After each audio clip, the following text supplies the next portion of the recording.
The last thing you want to hear when you need your auto insurance most is a robot with countless irrelevant menu options. Which is why with USAA Auto Insurance, you'll get great service that is easy and reliable, all at the touch of a button. Get a quote today. Restrictions apply.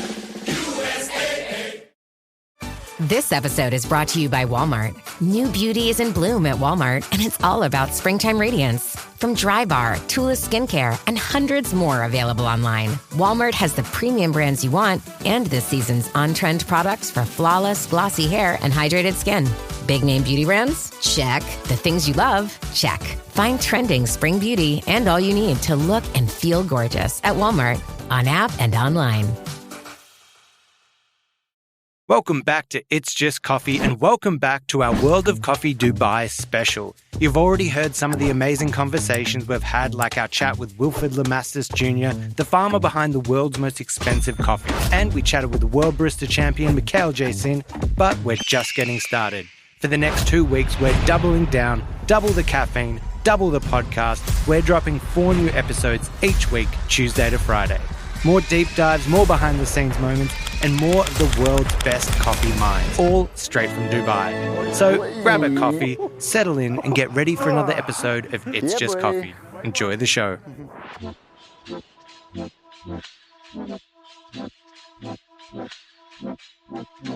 right, we ready to roll? We're ready to roll. Rolling in 5, 4, 3, 2, 1. Welcome back to the It's Just Coffee podcast. We're live here from the hotel lobby, and we saw these couches and we just thought, you know what? This is a perfect place to do a podcast. Essentially a review of our whole trip. Absolutely beautiful. A debrief. So I'm Kirk Pearson here, joined by executive producer Liam, got our cameraman Sam, and of course, Sonam Sherpa over here. And basically, we have been at the World of Coffee in Dubai for the past 4 days. I've been here for a little bit longer, but we came here to do some podcasting in collaboration with World of Coffee, and I'll tell you, it has been an absolutely wild ride. What a trip this has been. I think we can all agree that this has been like a very successful trip for us. It's been super fun. We've learnt a lot. There were some challenges that we overcame, but all in all, like I think we connected with so many people, and it's just been great to sort of learn about a different region. Liam, what have your sort of thoughts been? I mean, I couldn't agree more. Like, you jumped over quick. I can't wait to hear about the story. Kirky jumped on a plane just before the rest of the team jumped on a plane as well to basically internationally deliver some milk for a competition coffee. So we're bringing some Australian dairy all the way over to Dubai, which in itself is amazing. But yeah, feel very grateful to be, I guess, some media partners and to collaborate with some other podcasts from around the world.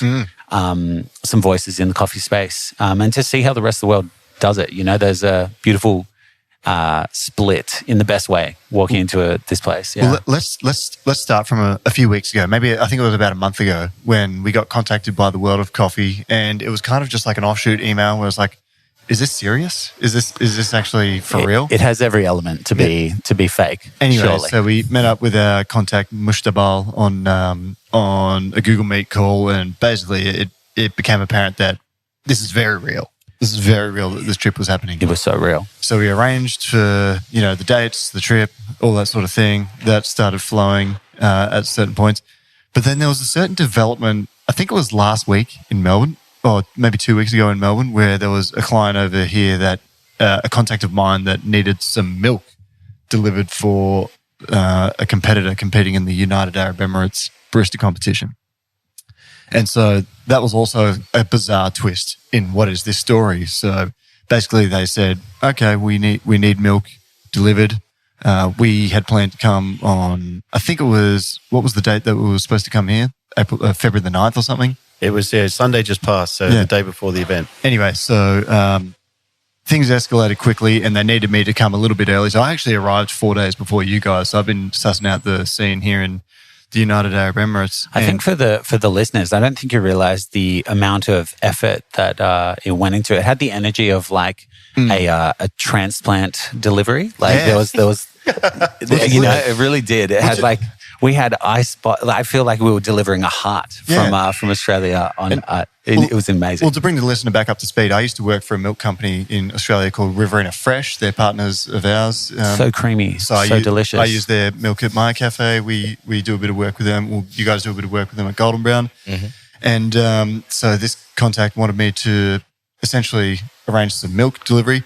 And exporting milk has a bit of administration involved, as you can imagine. We have some wonderful produce in Australia, and milk's a very high commodity. And let's be real. The hardest thing to keep is dairy in the fridge. First thing to go off. And so, like to transport milk here, one, you've got to get the administrative things sorted. But two, you actually have to, like, how do you transport 5 bottles of milk here safely? So, we had to get these really good quality eskies. We had to seal them. We had to basically wrap all of the milk bottles so that they, like, to try and prevent them bursting, we had to put ice packs in them. And then we had to make sure it was hermetically sealed, and then really try and get it through the airport and make sure that it was safe, which is a bit of an operation. But how do you reckon they felt when they saw the eskies go through the X-ray? Well, when I got to the airport, they were just like, okay, you're sending milk. And they were really okay about it. But when I got to Dubai, no one pulled me up on anything. Like, I went through the customs line and I was like, yeah, go. The dairy was already on the VIP list. The dairy was always good. It was already on the VIP list. We took it to the espresso lab where, I guess we can reveal that now. We took it to the espresso lab where Ibrahim had made this request, and we delivered it for his competitor. Is it Audi? That's how we pronounce his name, Audi. And I was actually lucky enough to try Audi's coffee before you guys arrived, and it was phenomenal. The signature drink? The signature drink, but the milk coffee. Like, I got to try everything. The Jansen, The Jansen. So Finca Jansen. We did a quick little interview with Kai after.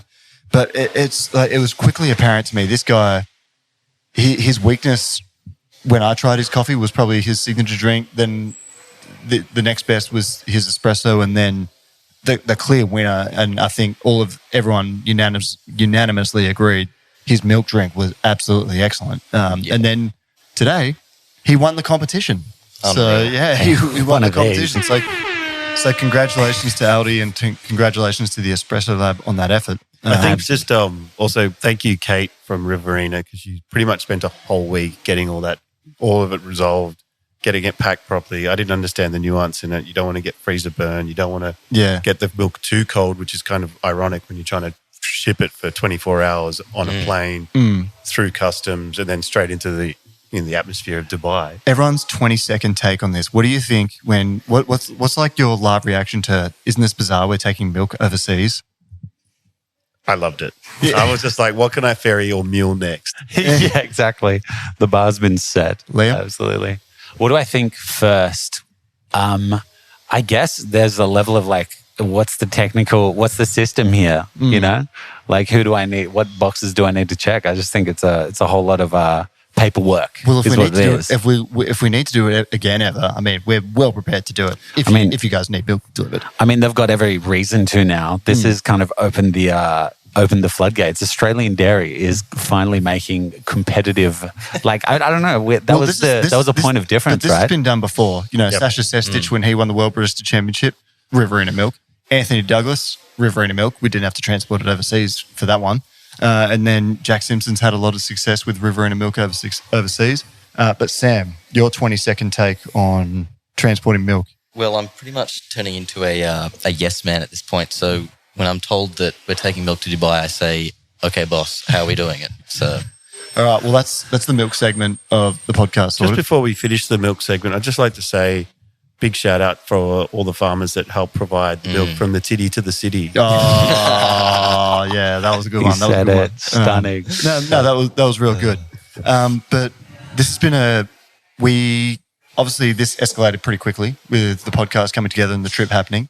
But I think from when we knew that we were coming, it was pretty all hands on deck. Like, all right, let's go. How can we make this thing work? And I think for me, it was reaching out to people that I knew that were going to be at the show, checking the exhibitor list and thinking, all right, who can we do a podcast with? And one of the first ones was Wilfred Lamastus Jr. Incredible. Who's one of the owners of Elita Estate in Panama. That was the first Dubai episode that went out, actually. Yeah, and we got to do a video with him brewing the world's most expensive coffee, $13,000 a kilo, $350 US per cup. Per cup. And that coffee was pretty insane. It was really, really good. I enjoyed it so much, and it was obviously a privilege for us to be able to do that, and a privilege for us to be able to interview guests of that caliber. Like, oh my God, I think big ups to you, Kirky. Like that truly was like one of the only things that we knew, because we've never really done this. This is the first time that the podcast is going international. So I think a lot of everything was speculation and like, what if this happens? What is this? There's a lot of that. But the one thing that held us together, that was our starting point, was our lineup. Your connections to all of the competitors, this is where your time in the industry, time on the seats, has delivered nothing but gold, my good sir. Because that's where it all started. It's like okay, we're getting sent over by the wonderful world of coffee in Dubai. And what are we going to deliver? We're going to deliver amazing podcasts. And how do you do that? You do that with incredible people. And that's exactly what we had. We had a roster of incredible people. Well, I'll quickly grab that list up now of who we had on. So while Kirk's getting that list, just in addition to what you're saying, like the caliber of guests that came through is a reflection of the quality of the vendors and the amount of vendors that were at the event. Mm-hmm. Like that event is world class, and the execution was phenomenal.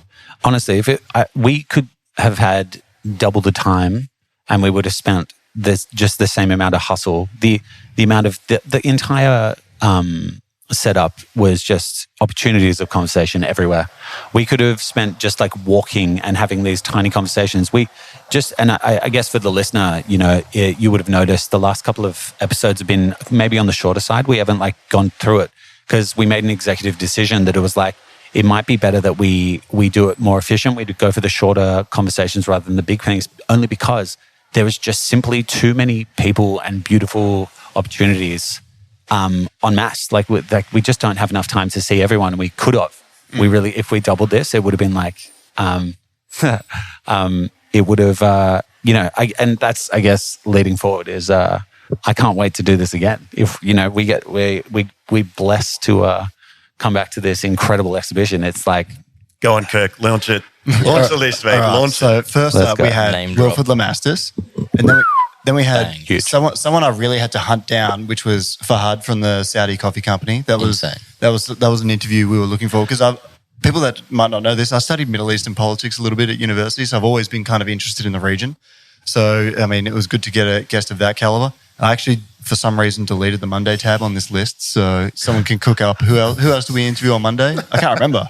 But By the Drip boys, were they Monday? Oh, yeah. We got the By the Drip guys, Cole Terode and David Crosby. That was an excellent interview, and I cannot wait for everyone to listen to that. I feel like you just got absolutely roasted. I love the fact that we have these personalities and connections with these pods now, where it's we've got connections that supersede just the specialty of coffee. We did, but then day two we had Hidenori Ozaki, world barista champion from 10 years back, Mikhail Jasin, current world barista champion. Excuse me, Mikhail Jasin. That's our day two episode. And then we had Majid, who's the very well-known coffee creator over here in the UAE. Simon Gawthorne came back for another episode. That was awesome. Apex Labs. We love Simon, don't we? We really do. Sam Cora, an interview I've been trying to get for a very long time. He's just like an absolute heavyweight in the industry who kind of sits back in the shadows, but someone that I really am glad that people are going to get to hear from. Then today we had Eduard Inocencio from Qatar, and that was a really interesting interview. He got some breakdancing moves out. Dude, he was also repping your old merch. Yeah, he looked so good on him. Stay cool. And then we had Ben Putt to finish off today, and Ben, coincidentally, was the coach for the UAE Barista Champion that was just crowned today. So, and Ben's someone I've known for a number of years. I had him on my previous podcast. It was a truly awesome experience. So, yeah. It was a pretty solid lineup across the week. I mean, what an incredible lineup. It's also like, this is a bit of a teaser trailer, because we really had to, I'll lead into kind of the production side of my breakdown of the week. My role is to, I guess we agreed to get an episode out every single day that we were here. So there was a 24-hour turnaround, which is much quicker than usual. But we made it happen. We delegated and break down the system and had our team back in Melbourne help us like pump out an episode every day. And I mean, looking at the way that the entire, I guess, couple of days has been set up, I was in awe. Well, let's go into how it actually went down. If you want to know how we operated this past 3 days, this is how it is. We were obliged to do 3 podcasts, I think, for the whole day, and I think we did 10 or 11. For the whole event, it was only 3 podcasts. Yeah, we were obliged to do 3, and we thought, well, screw it. Let's get. We're only when in Rome. Let's get as many in as we can, and so that's exactly what we did. And so we had to share the booth that we were operating, which was very well constructed. We'll get to that in a little moment. But then we had to share it with some other podcasters, so we had windows. But then we had to go and find our guests within the podcast, within the event, and we had to make sure that they're on time. And I sent you guys to go and get a few guests. I had to just go hunt them down. Hiddenori Izaki almost didn't happen. I was like, where is he? So that was a game time one. Let's lay it out. So we're in this exhibition center that is just like a monumental sized. It was a big one. It really was. Like, it's a grid style kind of, there's just booths, which were stunning, by the way. My God, they're like to the level of like an Aesop. Just the design of all the stalls were amazing. But, I found it incredible that like the 3 days that we're there, every single time I walked through, there was something new to look at. It was like, it was abundant and thriving. I've got a question for everyone. I'm going to start with Sam. What was your favorite booth at the show that you visited? I went to the grandmother coffee roaster. Okay. A couple times. I really liked their Colombian. Okay. And I didn't like coffee a year ago. All right. So this is big for me. Sonam will know. This is big, and I really enjoyed their Colombian. Nice latte. Had a chat. They really like you, Kirk. Enjoying the podcast. I went to their roastery cafe before you guys arrived, and had a really good time, and gave them some of my coffee as well. That's growth, Sam. We're coming into the coffee world. Join us. Yeah. All right. My favorite booth would have to have been, I think, 3 coffee with our boy Drew that we met throughout the week. 100. They were producing some excellent coffee. We had an El Burro geisha. We had some Kopi Dodoto geisha. We had like some Sudan Ramey espresso that was really good. I think some gummies. Yeah. They're lollies. They're gummies that they're making. They were delicious. They were like that was probably my best. That was probably the best coffee in the show. Yeah, agree. The curation from Drew, and then obviously the execution was just second to none. That sort of list of coffee, to be able to produce that and have that on show and all firing. And even for him to be like, I'm not quite happy with it. And we were like, all right, fair enough. You're doing a pretty good job, bro. My God. All right, but none of you can have the same answer as me. So, Liam. Okay. Well, look. I think it's really hard for me because I was back in the media side, so I didn't really like have as many hours. Yeah, but surely there was no. What I'm saying is like every time that I'm driving by, I was like picking up samples, and I had so many incredible. Like we had that co-fermented. There was like an incredible stall that had like a graffiti style like stickers and like what was that one? It was really fun. But they gave us like 3 co-ferments that were just like so fun. But if I was going to say something down the line that like just sticks with me, it's Oatly. Oatly had this incredible stall. I think the design of it and the staff really. I think a pillar of their entire stall was to actually all of them were having fun. Yeah. There was music, there was clarity, there was simplicity each day. Like I look at this. That ice matcha was pretty good too. It was. Strawberry latte, pretty fun. Quite sweet. I reckon I would tinker with it. But all to say that it gave me inspiration looking forward to MICE, which is like where now this was the most incredible couple of days to get world-class inspiration for our stall when we're at MICE coming up. It's like, okay, what stood out, what stuck with us? So I'm going to go with Oatly for this one. All right, Sonam. The Saudi Coffee Company for sure. Oh, beautiful. Yeah. What that anaerobic natural coffee that they had? Yeah, the coffee obviously was amazing, but the execution of the design, the set, stunning. Yeah, stunning. It really set the ambiance and the vibe for what Saudi coffee culture is like. The history, also the cleanliness and the execution, also the culture that's behind it. It was just a nice place to hang out. It felt like you were somewhere else and you weren't just purely in this convention center. Yeah, it's true. It was experiential in its architectural forms, which I really liked. Well, obviously there was everything that went down at the event, the inner workings of how we executed what we wanted to at the event. But we had some pretty good times outside of the event too. I'll let Sam open with that. Yeah, Sam. I don't know. When I was told about this Dubai trip, I thought on the water, we're in a yacht, there's dunes, we're seeing the Burj, we're seeing the palms. And to be honest, we kind of did hit quite a few of them. I haven't been on a yacht yet. There's still time. We leave in the morning. Tick, tick, tick. We might find someone. But we happened upon this desert trip. We woke up early this morning. Liam nearly didn't. I had to go wrangle the hotel staff to get a car to get up there. In my defense, we're running on, a couple of days of 3 hours of sleep here. So We all are. But play on. Yep. And then we drive off into the abyss, getting pretty close to Oman actually, which is interesting. We rock up to this desert and we start filming a little bit of content, doing some coffee in the desert. Kirk was loving it. He was reenacting the whole movie of Dune, protecting us from sandworms and shuffling along. It was quite great. And some sandy cheeks. A sandworm actually made an appearance and poor old Barista Hanny copped it. Exactly. That's true. Exactly. Oh, yeah, Hanny was with us. Yes. He was Barista He was walking past, yeah. Yeah. He just happened to be there. Yeah. And we're filming this video, and I hear a quad bike roll up across the hill, and then I'm focusing on the cameras, of course, and I just hear someone go, "Is that a falcon? Is this guy got a falcon on his shoulder?" And I turn around, and sure enough, old mate had a falcon on his hip. He literally just so happened to have a falcon. And what was it, 50 dirham? Yeah, it was about 50 dirham, but it was like 6:30 in the morning. Yeah. What else are you doing? Yeah, Walking to he the was gym? hustling. I loved it. So we got him out, and I'm sure if you're over the socials, you'll see Kirk getting quite friendly with a falcon and narrowly missing a bit of a whoopsie. Well, it did shit on my arm, but I was trying to but go it was around better than in my hair and all that sort of stuff. Exactly. So, I'll cop that. I mean, that's not the end of that story. I mean, it started with like we're driving out. I want to say that that Prada, was it Prada? No, it was a Nissan. It's a Nissan Patrol, mate. Patrol, sorry. Shout out Yeah. Nissan. That thing was brutal. I mean, that's close to a yacht, the way that it was swimming through the dunes. Our main man, Shaquille, was showing us how it was done. Yeah, he was incredible. He had that thing. So we start out, the moon is like the most ridiculous yellow looking across the dunes. It was like a movie. It was the most incredible thing. And then next thing, we're peering through for a sunrise moment.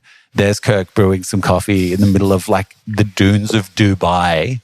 And then a man walks through with the most magnificent, very nonchalantly, by the way. It wasn't like, come here you with a belt. It just, there's a dude with a falcon. And then next thing, Kirk's there. And I don't want to give away too much, but next thing we're on a camel. And because it's a coffee podcast, Kirk, what was the coffee you were brewing in the desert? Oh, that was some Elite Geisha roasted by Monogram coffee. Again, Ben Put. We're really hitting the butts here, aren't we? But he had an excellent week as well. Got to feature on our little brew there. Coached the barista champion of the UAE to victory. So great week for Ben Put. Your favourite moment outside of the event, Sonam? Too many. But I've got 4. I've narrowed it down. Okay, just condensed it down to 4. Nice. I just because I'm an amateur, I've had to write them down. He even wrote it down. Okay, so last night we were at an after party that was for the baristas, and it was on edge. Like, I'm not going to lie, it was tipping over. The MC was trying, the DJ was trying, the smoke machine was trying, the lights were trying, and it took one man to rise to the occasion. Liam set the place on fire, absolute fire. If you want to see some footage, we'll put it up. But you'll follow have my to dig. Instagram. It's going to be all over there. You'll have to dig. You'll have to dig. But there's like one moment in particular when Punjabi MC played that just will stay in my mind forever. And I'll never forget that. Number 2 is more of a deep cut. This is more of a funny one for us. But it was Kirk getting called out by Jimmy the barista. This was unreal to be experiencing. We got to meet Jimmy. And Kirk had, sent him a Star Wars meme, we'll call it. And Jimmy left him on red.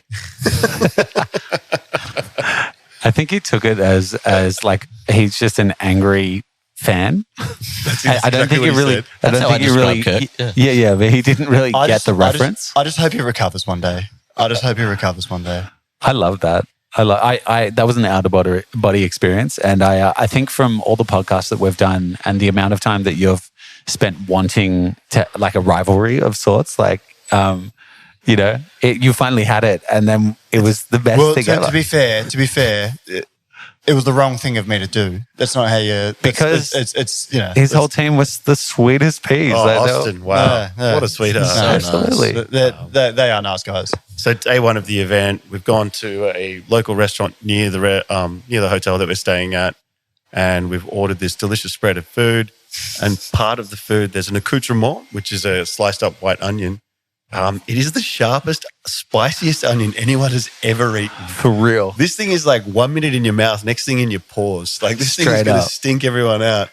It hit like fresh wasabi. It just hit the top palate. You're like, wait a second. And Tom Bellerin, when the waiter comes across and goes, "How is everything? Would you like anything more, or would you like to do anything else?" And Tom jokingly says, "More onion, of course." Tom Bellerin being a like professional rugby union player, big 6'2" guy, former barista champion as well, former reality TV contestant. Star. Yeah, it was funny. He's a genuine star. And then the next thing you know, the wait staff walk out with a full plate of onions for him. Props to him, though. He did really commit, and he ate a few handfuls of those onions. I went in with him. We did this. Probably about 5 more minutes. We're getting. All right, cool. I'm wrapping this We're up. gonna keep going. All right, number one moment. And this is number one, head and shoulders above anything else. Kirk's been here a few extra days than us. He's really committed to the culture. He's been taken in by a lot of people and they're loving him back. So we finished on the camels.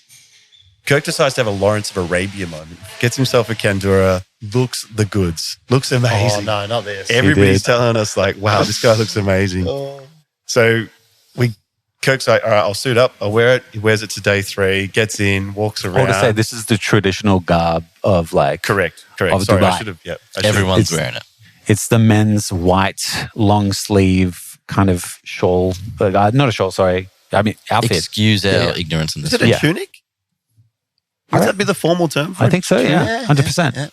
Yeah. It looks good. It looks There's great. some It really looks good so ones clean. around. Silky, like really good fabrics. Anyway, That's also a very important factor. Kirk looked amazing in it. Like headscarf and all. It like, you know, it really fit. The man has a thick beard. It fit. It looked good.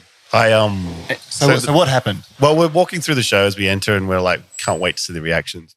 Nothing. No one bats an eye. We're like, oh, this sucks. We're kind of hoping there'd be something funny or some sort of friction here. And then we finally get to the media room and Conrad, who we've been dealing with, who's one of our liaisons, he's just like starts buttering up Kirk a little bit and he goes, did you know that's actually illegal in our culture? You can't wear this. Kirk's jaw just drops to the ground. The whole room goes silent. Everyone's looking around like, shit, what have we done? We've done something wrong here. 2 of the team are just like, they're just like, look, it's a fine line between appropriation and appreciation. Kirk's sitting down now. His arms are up. He's like, his chest is singing. And then Conrad just goes, jokes. He went the color of his tunic. The worst part of that was the betrayal I felt from Shaquille, our driver, this morning. He was like, was selling it, wasn't he? It's totally fine for you wearing this. So we'd actually encourage you to do it. I'm like, yeah, I'm feeling welcomed into this. And then, they really did me dirty. So that was a good one. and to credit to the locals here, when they found out that you went and bought a poor quality one, they were like, oh, you should have told us earlier. We would have got you one. We love that you're doing this. What else can we do? Well, we're about to get booted out of here, I think. Mm-hmm. So we better get to the final segment, a hot take? Extra hot take with 2 sugars.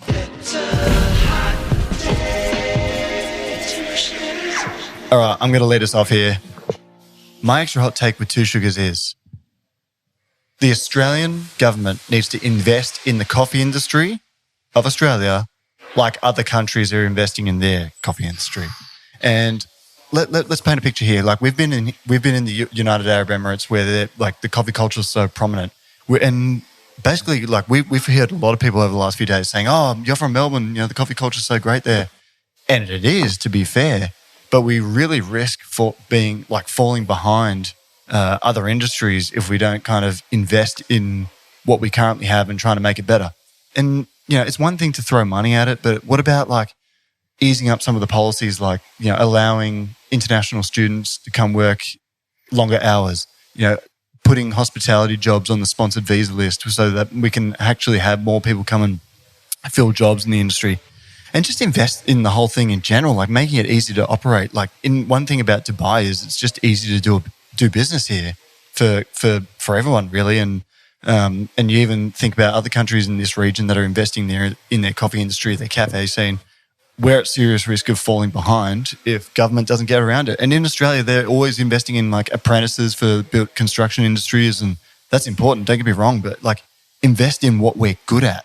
We're like, it's our primary industry. Agree? Disagree? I think 100%. Look, it's such a strong part of our cultural identity across the world now. It's called the Australian Cafe. It's called Flat White. These things have transported and they've been transplanted all over the world. It's probably time to put back to make sure that keeps developing so that you can stay ahead of everyone. Melbourne people like to brag about our industry, but I don't feel like we're getting the level of commitment that we need from the customer base either. Not from what I've seen here. And the level of quality, the level of execution, the level of care, and the level of appreciation is so much greater than what we're doing. And that's not to say like I'm not grateful for people that are there, but it's just like, I don't know, if you travel, then you definitely pay more for coffee in a lot of other places, and I just want to keep what we've got and make it even better than it is. And there's a reason all the best coffee in the world is bypassing Australia. Yeah, that's 100% true. All right, Sam, yours. I've always wanted to do this, actually. This is great. My hot take is going to be very controversial, actually. Ooh. That the filter coffee scene here in Dubai is merely a trend, and once they get access to more brands of high-quality dairy milk, it is going to turn into a latte scene. Ooh. Do we? I'm going to. Do we agree? Yeah. I'm going to disagree with you on that one. I think the Emiratis in particular have shown that they've got this insatiable desire for filter coffee. Mm-hmm. But I guess if I was to your point, maybe because like you, there's a level of interest here where people are, arranging for us to bring them milk from Australia. Look at the results. And the results are pretty incredible. The Aldi's coffee was amazing. I had some of the Riverina Gold Finca Jansen on the Espresso Lab stand today. That was unbelievable. So, yeah, maybe because they don't have that level of, let's be honest, Australian dairy is like world-class. And at the top of the game. Yeah, maybe you are right, Sam. I think also it's a nation of people that appreciate luxuries, and they not only do they appreciate, but they get them. They buy them. They'll pay for it. Yeah. So you could be importing milk or dairy from France. You could be importing it from all over the world. It doesn't just have to be Australia. Mm-hmm. All right, Liam, your hot take. My hot take with Two Sugars is that in all of the podcasts that we've done and all of the countries that have come to being the world class, the best coffee country in the world, I think Dubai should be in that conversation after coming here. UAE? 100%. Not a country there. Yeah. Oh, my bad. So, yeah. UAE. Restart that? Yeah, just hit that line again. No, we'll get it. The UAE should be in the conversation for the pioneers in the coffee industry. And you guys didn't even get to come to Benchmark the other day. Dude, Kirk opened with, I went to the best cafe I've ever been to in my entire life. That was my hot take in the Cole and David podcast is that, I think Benchmark Coffee is the best cafe in the world that I've been to. It's the best cafe I've ever been to. So, dude, just saying that, like, you're kind of scratching on that anyway. Like, you get to see that it's thriving. These cafes stay open later, but everyone that is sitting in there is actively getting all these beautiful coffees, and they're like happy. It's thriving. It's like, it's a beautiful thing to see. That's my hot take. I think Dubai should be in the conversation. They're setting the scene, they're setting the standard on so many levels, not just from a quality standard, but from a social level. Mm-hmm. Over to spicy Simon Sherpa. This is a bit of a self-serving one, but I think the coffee industry needs more media. Needs so much more media. There's so many stories, there's so many nuances, there's so many different facets across the whole industry, and there's so many different cultures that there's so many different cultures that approach it in their own way, and all of those stories need to be told. And I think all of those moments need to then be, translated and also transmitted back to those countries. We're only just from Australia, and technically we're overreaching because we've got the English language, so we're going to other countries. But the idea that we could have a different country being represented at Dubai and being able to have a media outlet would be amazing. And this is also a secondary shout out to what happened at World of Coffee in Dubai. That podcast station, the media station, unreal. Having like, real-time editors. It was just what an absolute marvel it was to be part of. Yeah, I think very professional. That's the standard from now on, in my opinion. Absolutely. So other experts should look at what happened here and see if we can replicate. It was like being at a professional sports game, really. It was that quality of, And to add to that, I was talking to Majid, who was part of the organising team, and he was like, well, let's do a debrief on how we can do things better. So they're not satisfied with this and they want to go even further. So yeah, I love that. I think the World of Coffee Dubai really set the standard in media. I totally agree. Couldn't agree more.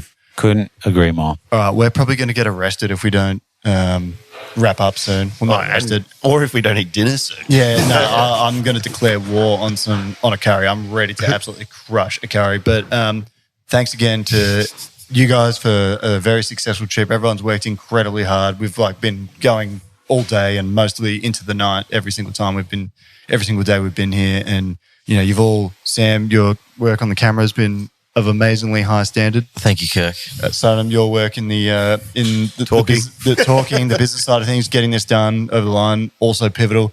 Liam, you've just been working. You've sacrificed a lot of sleep to get the podcast out on time. What was his health app data again? Yeah. So you're not happy. Yeah, it was not 6% recovery or something. Yeah, you've literally just not slept so that you can get the podcast out and stuff like that. Hey, and that's how. I think the fun is that these stories and these moments are actually there's so much more to come. Like we're getting kicked out of the lobby. I reckon we could feel this and all to say that I can't wait to come back to World of Coffee here in Dubai and go all again and to completely just to thrive in the opportunities that are there and to go at it and just even get more out of it because it left me going, there's just too much here. Well, imagine next year when Rowan's here. Oh my God. Yeah, sucked in Rowan for not being able to come with your commitments. But, you're all welcome, of course, for all the June 2 references that I've hit you with. I'm so over Before it. you go, back at you, Kirky. I know we gave you some love at the beginning of the pod, but the lineup and the actual rocking up and sitting at that table back to back to back with guests. It's we've only put 3 out, but we have 15, 10 in the chamber. It's it was a masterclass, Kirk. Well, it really was. Incredibly done. Honestly, I'm a pig in mud. I had so much fun. There's nothing I'd rather be doing. And honestly, guys, you ain't seen nothing yet. There's more where this came from. Cannot wait to see what we've got up our sleeves for the next few months. And the last one is thank you to all the listeners because if you guys don't listen and you guys don't subscribe, we don't have the digits or the numerics or the metrics to be able to pass on to these guys, the organisers, to be able to get us to all these shows. So, share it with a friend, share it with your whole workplace, build up the numbers. The more you build it up, the more we get out there, the crazier stuff we're going to do. Wait till you see the reel with Kirk and the Falcon. It's true. I cannot wait. And also, if you want to get in contact with us, we are literally, contact us on all socials at It's Just Coffee Pod. Podcast, I think, is actually our handle. We always say it's just coffee pod, but it's actually podcast. Or email us at hello@itsjustcoffeepod.com. And we'll sign off here with a little shout out to our sponsor, Eco Barista. So if you want 15% off your first order for packaging, cups, lids, all sorts of things, head to ecobarista.com.au where you can find all of these things. Thank you for the amazing support. First sponsor, been solid with us. Thank you to them. Liam, are you an eco warrior? No, Kirky, I think I'm more of an eco barista. Cool. Oh, yeah. All right. Well, we are literally about to get kicked out of this thing, so let's wrap it up. As always, everyone, thank you so much. And it's just coffee. Dubai.